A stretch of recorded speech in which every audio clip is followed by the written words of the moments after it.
मैं बहुत सौभाग्यशाली हूं और गर्वान्वित महसूस करता हूं, गर्व इस बात का कि जो प्रस्ताव न्याय पथ के नाम से कार्य समिति ने कल बनाया है वो आप सबके समक्ष हम लोग रख रहे हैं। And for those of our friends who don't speak Hindi, it will be available in English to all of you. साथियों, आज से ठीक 100 साल पहले महात्मा गांधी जी ने कांग्रेस पार्टी का अध्यक्ष पद संभाला था और ये 150वीं जयंती सरदार पटेल साहब की है। इस ऐतिहासिक अधिवेशन में हम यहाँ मौजूद हुए हैं और अभी आपने खड़गे साहब का भाषण सुना। देश में जो हालात बने हैं वो हम सबके सामने हैं, लेकिन आज न्याय पथ की क्यों जरूरत पड़ी है? देश में जो सरकार काम कर रही है, पिछले 10 सालों में महंगाई, बेरोजगारी, आर्थिक असमानता, ध्रुवीकरण और क्रूरता की सारी हदें पार कर चुकी है और भारतीय राष्ट्रीय कांग्रेस अब नफरत, नकारात्मकता और निराशा के इस वातावरण को बदलकर न्याय और संघर्ष के रास्ते पर चलने के लिए प्रतिबद्ध है। कांग्रेस की रगों में कुर्बानी और राष्ट्रवाद भरा हुआ है, लेकिन कांग्रेस के लिए राष्ट्रवाद क्या है? जो लोग राष्ट्रवाद की दुहाई देते हैं, राष्ट्रवाद का चोला ओढ़कर वोट बटोरने का काम करते हैं, मैं उन लोगों को बताना चाहता हूं कि कांग्रेस पार्टी का जन्म संघर्ष के लिए हुआ, देश की आजादी के लिए हुआ और कांग्रेस पार्टी के सुनहरे इतिहास में हमारे नेताओं ने जो कुर्बानियां दी हैं उसका पूरे देश और दुनिया में कोई दूसरा उदाहरण नहीं है। कांग्रेस पार्टी के नेताओं ने देश को अखंड रखने के लिए, चाहे इंदिरा गांधी जी हो, चाहे राजीव गांधी जी हो, चाहे सरदार बेअंत सिंह हो, उन्होंने अपने प्राण न्यौछावर किए, छातियों पे गोलियां खाई इस देश की अखंडता और समृद्धता को एक रखने के लिए। ये कांग्रेस का राष्ट्रवाद है। कांग्रेस का राष्ट्रवाद भारत को जोड़ने का है, भाजपा का राष्ट्रवाद समाज को तोड़ने का है। कांग्रेस का राष्ट्रवाद भारत की अनेकता को एकता में मिलाने का है और भाजपा का राष्ट्रवाद अनेकता को खत्म करने का है। सत्ता को हथियाने के लिए और बरकरार रखने के लिए धर्म, जाति, क्षेत्रवाद, भाषा, पहनावा और खान पान में लोगों को बांटने के लिए जो राष्ट्रवाद की दुहाई देते हैं, उनको आईना दिखाने का अब समय आ चुका है। वो लोग जो कांग्रेस मुक्त बनाने की बात करते हैं, मैं याद दिलाना चाहता हूं आपको, राजीव गांधी जी प्रधानमंत्री बने थे तो कांग्रेस के पास 400 से ज्यादा सांसद थे। हमने कभी नहीं सुना राजीव जी को बोलते हुए कि विपक्ष मुक्त देश बनाना चाहते हैं या भाजपा मुक्त देश बनाना चाहते हैं, लेकिन घमंड की ये परिकाष्ठा हो गई है कि कांग्रेस मुक्त बनाना चाहते हैं। मैं उन सब विरोधी ताकतों को बताना चाहता हूं कि कांग्रेस की जड़ें देश में तो बहुत मजबूत हैं ही, लेकिन गुजरात में भी बहुत मजबूत हैं और 400 पार का नारा देने वालों को पिछले लोकसभा चुनाव में जनता ने आईना दिखा दिया और बैसाखियों पर लाके खड़ा कर दिया सरकार चलाने के लिए। प्रजातंत्र की पहरी है और संविधान की रक्षक है कांग्रेस पार्टी। 1950 में जब संविधान लागू हुआ था, उससे पहले बाबा साहब अम्बेडकर ने खुद 25 नवंबर 1939 को संविधान सभा में कहा था कि कांग्रेस के बिना संविधान बनाना असंभव था।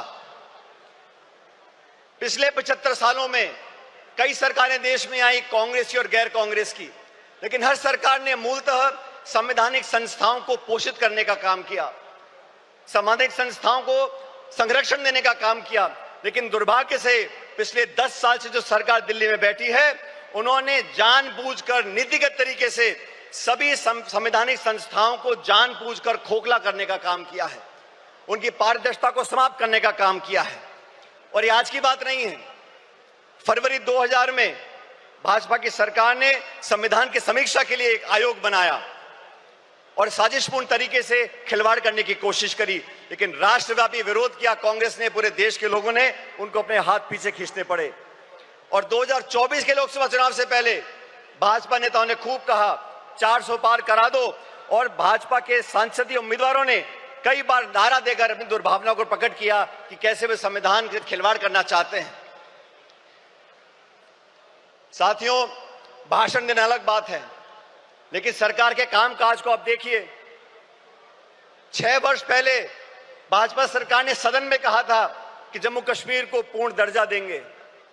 सुप्रीम कोर्ट की कॉन्स्टिट्यूशनल बेंच ने आदेशित किया कि आप जम्मू कश्मीर को पूरा दर्जा दो राज्य का, आज तक नहीं दिया। मणिपुर में क्या घट रहा हम देख रहे हैं, गृह युद्ध के हालात बने हुए हैं, बलात्कार हो रहा है, लूटपाट हो रही है, महामारी बची है, लेकिन ना तो प्रधानमंत्री जी को वहां जाने का समय है, ना उनकी इच्छा है। वो लोग जो संविधान की बात करते हैं और अपनी कार्यप्रणाली से संवैधानिक संस्थाओं का दुरुपयोग कर कर अपने राजनीतिक प्रतिद्वंदियों को आरोपी बनाने का काम करते हैं, उनका पर्दाफाश करने का समय आ गया है। कांग्रेस पार्टी ने, राहुल गांधी जी ने, खड़गे साहब ने लोकसभा चुनाव से पहले इंडिया अलायंस का गठबंधन किया।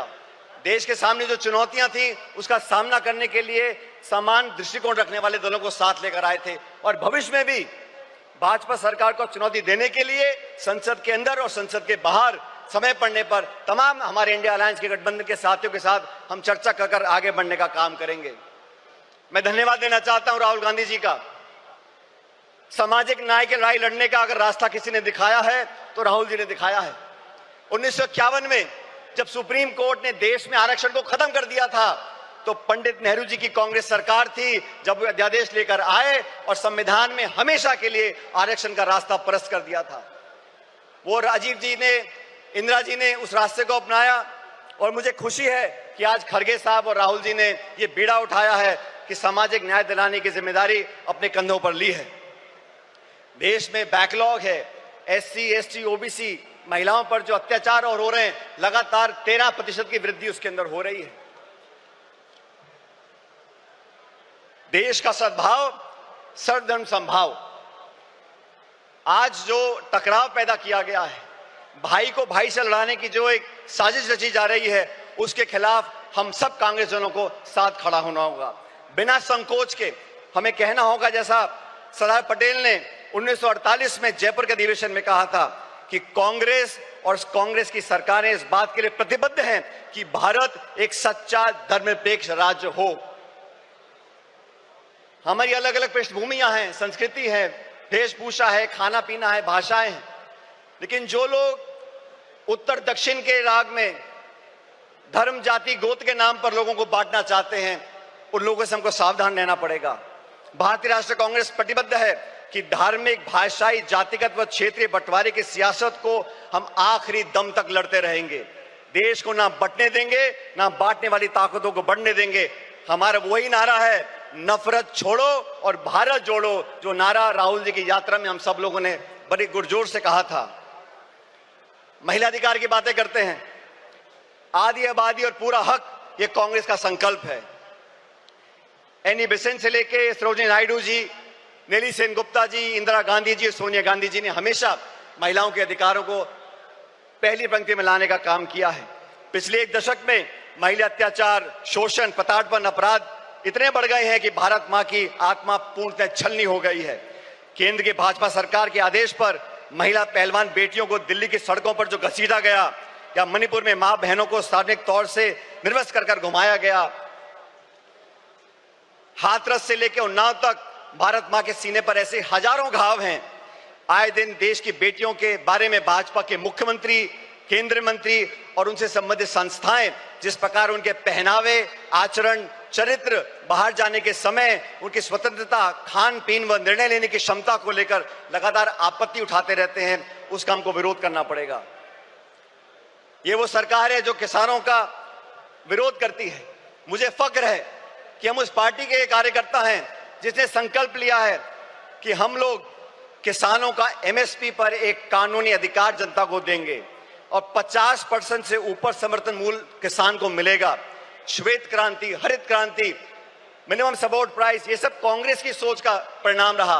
भाजपा ने तो 3 काले कानून लेकर आए, 16 महीने तक आंदोलन हुआ, 700 किसान शहादत हो गई उनकी, और फिर जाके भाजपा को अपने हाथ पीछे खींचने पड़े। आप सबको याद होगा साथियों, जमीन अधिग्रहण को लेकर राहुल गांधी जी ने भट्टा परसौल में आंदोलन किया था। तब कानून बना लैंड एक्विजिशन एक्ट का।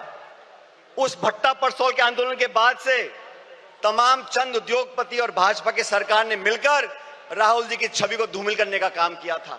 और आज तक वो इस काम में लगे हुए हैं, क्योंकि गरीब की, किसान की, मजदूर की, अपेक्षित की आवाज उठाने का काम राहुल जी करते हैं, कांग्रेस पार्टी करती है।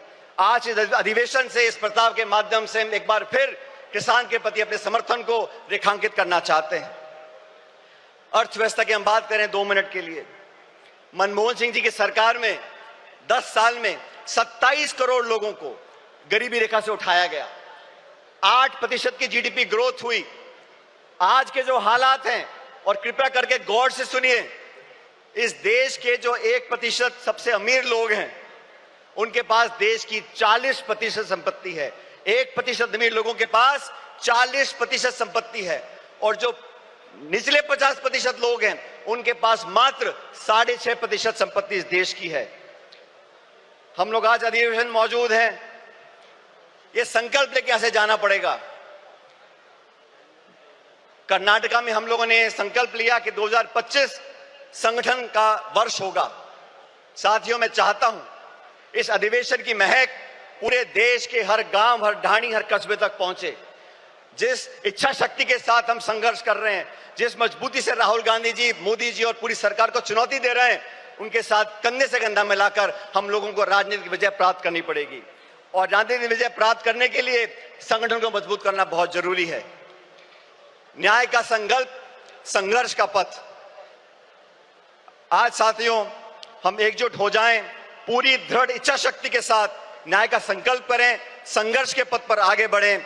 और आज इस बेहद कठिन दौर से हम गुजर रहे हैं, लेकिन हम सभी साथी कार्यकर्ता मजबूती से कांग्रेस की अपनी असीम संगठनात्मक क्षमता, दक्षता, कार्यकुशलता के आधार पर अधिक से अधिक विस्तार करें, और भारतवासियों के लिए न्याय के संघर्ष का संकल्प सरकार हम साकार करेंगे। ये संघर्ष रंग लाएगा और विजय दिलाएगा। मैं अंत में दिनकर साहब की कुछ पंक्तियों को परिभाषित कर आपके बीच रखना चाहता हूं। चले संघर्ष आठों याम तुमसे, चले संघर्ष आठों याम तुमसे, करेंगे अंत तक संग्राम तुमसे। हमारे न्याय की संकल्पना साकार होगी, कांग्रेस की फिर जय जयकार होगी। बहुत बहुत धन्यवाद। जय हिंद।